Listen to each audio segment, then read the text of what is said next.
Don Bosco வழிகாட்டி. அனைவருக்கும் வணக்கம். டான் பாஸ்கோ வழிகாட்டி இளையோருக்கும் மாணவர்களுக்கான ஒரு வழிகாட்டி, a center for career guidance, training and placement. So இன்னியோட நம்மளுக்கு டாபிக் வந்து அக்கவுண்டிங் கான்செப்ட். ஸோ எதுக்காக அக்கவுண்டிங்ன்ற இடம் எப்போ வந்ததுன்னா, ஒரு சின்ன ஆர்கனைசேஷன் இருந்தாலும் பரவாயில்ல, ஒரு பெரிய ஆர்கனைசேஷன் இருந்தாலும் பரவாயில்ல, அக்கவுண்டிங் இல்லாத இடமே இல்லை.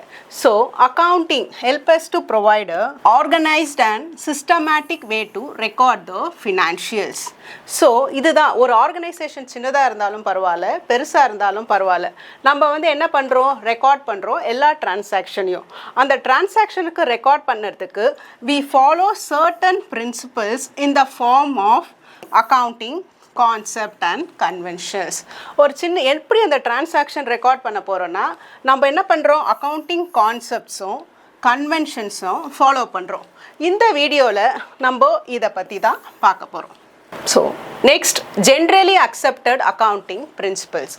இதெல்லாம் என்னென்னா, ஒரு யூனிஃபார்மிட்டியாக இருக்கிறதுக்கும் கன்சிஸ்டன்சியாக இருக்கிறதுக்கும், ஒரு தடவை மாற்றி இன்னொரு தடவை மாற்றக்கூடாது, ஒரே பிரின்சிபல்ஸை ஃபாலோ பண்ணணும்.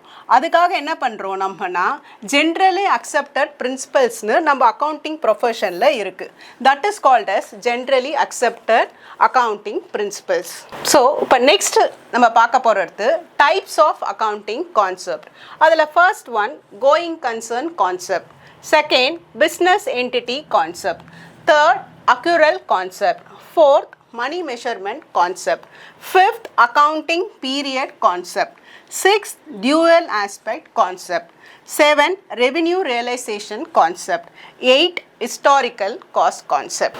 இதில் first one நம்ம பார்க்க போகிற கான்செப்ட் என்னென்னா கோயிங் கன்சர்ன் கான்செப்ட். இதில் நேம்லேயே நம்மளுக்கு என்ன புரியுது, கோயிங் கன்சர்ன் அப்படின்னா என்ன, ஒரு ஆர்கனைசேஷனை ஆரம்பிக்கும் போது ஃபஸ்ட்டு தடவை ஆரம்பித்து நம்ம டிரான்சாக்ஷனை ரெக்கார்ட் பண்ணும்போது நம்ம என்ன அசியூம் பண்ணிப்போம், இந்த ஆர்கனைசேஷன் ரன் ஆகிக்கிட்டே இருக்கும். we will assume that the organization will carry out its operational indefinitely for a long period. That is called as going concern concept. We assume that the organization will go for an indefinite period. Next, business entity concept. அப்படின்னா என்ன அர்த்தம், ஒரு owner ஒருத்தனாக இருப்பான், அவனோட business இன்னொருத்தன். அப்படின்னா என்ன அர்த்தம்னா, ஒரு ஓனர் ஒரு செப்பரேட் லீகல் என்டிட்டி, ஒரு பிஸ்னஸ் ஒரு தனி லீகல் என்டிட்டி. ஒரு ப்ரொப்ரேட்டர் கன்சர்னாக இருந்தால் கூட நம்ம அக்கௌண்டிங் வியூ பாயிண்டில் எப்படி ரெக்கார்ட் பண்ணுவோம் டிரான்சாக்ஷனை, ஒரு பிஸ்னஸ் தனி, ஒரு ஓனர் தனி. So they both have a separate legal entity. அப்படின்னா they both are two different legal entities. Accrual concept. This is the most important concept in double entry system. Double entry system concept இந்த ஒரு concept மூலியமாக தான் நம்மளுக்கு இருக்குது. இந்த concept என்ன சொல்லுதுன்னா, ஒரு டிரான்சாக்ஷனை, ஒரு பிஸ்னஸ் டிரான்சாக்ஷனை எப்போ ரெக்கார்ட் பண்ணணும்னா, அந்த expense as incurred or income it is earned rather than when cash is received or paid. அப்படின்னா என்ன அர்த்தம்னா, ஒரு எக்ஸ்பென்சஸ் இன்னைக்கு வந்து இன்கர் ஆயிடுச்சுன்னா அந்த டிரான்சாக்ஷனை ரெக்கார்ட் பண்ணணும். அதுக்கான எக்ஸ்பென்ஸுக்கான அமௌண்ட் நம்ம பே பண்ணலனாலும் பரவாயில்லன்றாங்க. அதே மாதிரி தான் ஒரு இன்கம் இன்னைக்கு ஏர்ன் ஆயிடுச்சுன்னா அது ரிசீவ் பண்ணலைன்னா கூட நம்ம பிஸ்னஸ் டிரான்சாக்ஷனில் அந்த இயர் எண்ட்குள்ளே ரெக்கார்ட் பண்ணணும். Next we'll move on to money measurement concept. இந்த கான்செப்ட் என்ன சொல்லுதுன்னா, எந்தெந்த டிரான்சாக்ஷன் மணி மூலயமா நம்ம வேல்யூ பண்ண முடியுமோ, மணி இல்லைன்னா மணி வர்த். இந்த பேனா எவ்வளோ 100 rupees இருக்குன்னா இந்த டிரான்சாக்ஷனோட வேல்யூ 100 rupees. எந்தெந்த டிரான்சாக்ஷன் நம்மளுக்கு மணி ஆர் மணி வர்த் மூலயமா மெஷர் பண்ண முடியுமோ அந்த டிரான்சாக்ஷன் மட்டும்தான் நம்ம பிஸ்னஸ் இதில் ரெக்கார்ட் பண்ணுறோம். So non monetary transaction won't find a place in our accounting. அது என்ன சொல்கிறோம் பாருங்கள், இங்கே the transaction and happenings in an organization which can be expressed in terms of money, it's only recorded in our books of accounts. புரியுதுங்களா?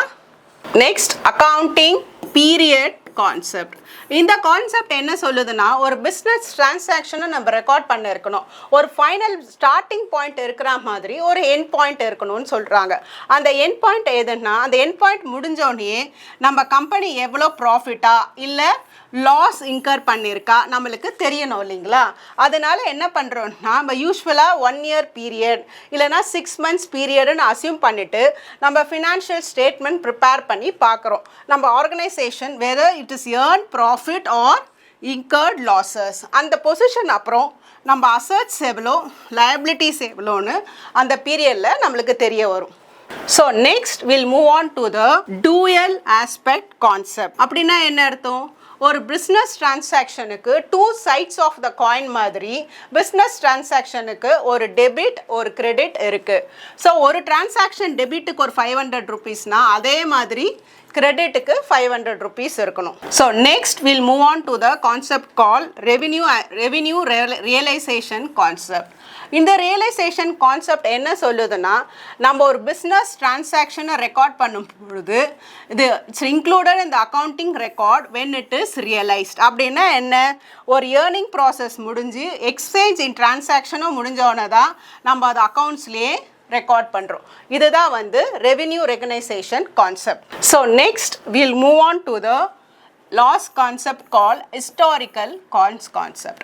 இது இந்த concept என்ன சொல்லுதுன்னா, ஒரு அசர்ட் எந்த ப்ரைஸில் நம்ம வாங்குகிறோமோ அந்த ப்ரைஸில் தான் நம்ம அந்த அசர்ட்டை வேல்யூ பண்ண போகிறோம். So it is called as the assets are recorded in the books of accounts at their purchase cost, which includes the acquisition cost-னா அந்த காஸ்ட்டை அந்த மிஷினை வாங்குகிற காஸ்ட்டு, டிரான்ஸ்போர்ட்டேஷன் அந்த மிஷினை வாங்கிட்டு அந்த ஃபேக்ட்ரிக்கு எடுத்துகிட்டு வருவோம் இல்லைங்களா, அதோட டிரான்ஸ்போர்ட்டேஷன் காஸ்ட், அதோட இன்ஸ்டலேஷன் காஸ்ட்னா வாங்கிட்டு வந்த மிஷினை ஒரு இடத்துல வைப்போம் இல்லைங்களா, இன்ஸ்டால் பண்ணுவோம் இல்லைங்களா, அந்த cost and making the assert ready to use. அப்படின்னா மிஷினோட ஃபர்ஸ்ட் ட்ரையல் ரன் வர வரைக்கும் அந்த காஸ்ட் எல்லாம் கேபிட்டலைஸ் பண்ணி நம்ம ஹிஸ்டாரிக்கல் காஸ்ட்டுன்னு நான் சொல்கிறோம். Okay, thank you.